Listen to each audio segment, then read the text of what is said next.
Hello guys! Nandito ako ngayon. I-try natin ang lugar ni Diwata sa kanyang paresan sa Pasay, malapit sa GSIS. Ayan, dahil may PWD ako, mabilis ako napapila rito. Ayan yung kanilang mga barbecue. Ando doon ang kanilang mga chicharong bulaklak, liempo. Titignan natin. Talagang masarap. Try natin kumain dito, di ba? Titikman natin. Hindi ako pala kainan ng Paris, pero dahil dyan, try ko talaga siya kung ano talaga ang lasa. Ayan po, naka-order na kami ng aming Paris Overload. Titignan dito ang Paris Overload na 5. Ito daw maliit pang soft drink. Pang overload. Ayan, kumukuha na kami ng food.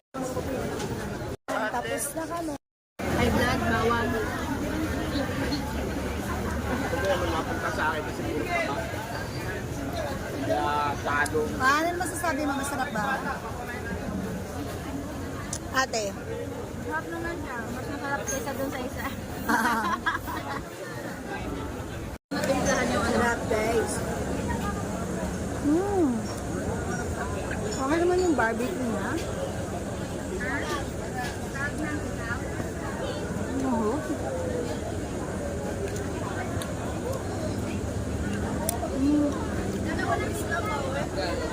May mga toppings din. Ang malalagay mo sa yung pare. Kaya mga toppings. Mga pare. Okay naman yung 30 pesos. Diba? Hindi ako makain ng pares ngayon pa lang. Pinalagyan. Tapos nga ako. Parang ganun din. Yung kawali. Yung ordinary prinito lang din.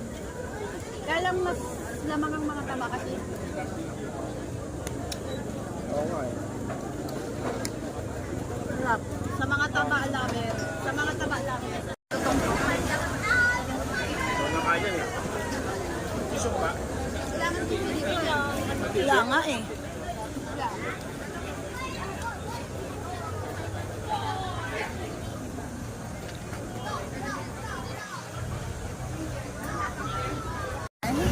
Ubus.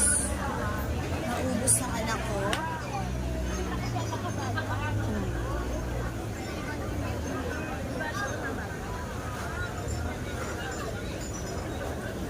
Taba ko lang. Sig naman ako sa pares niya. Naman. Masarap naman.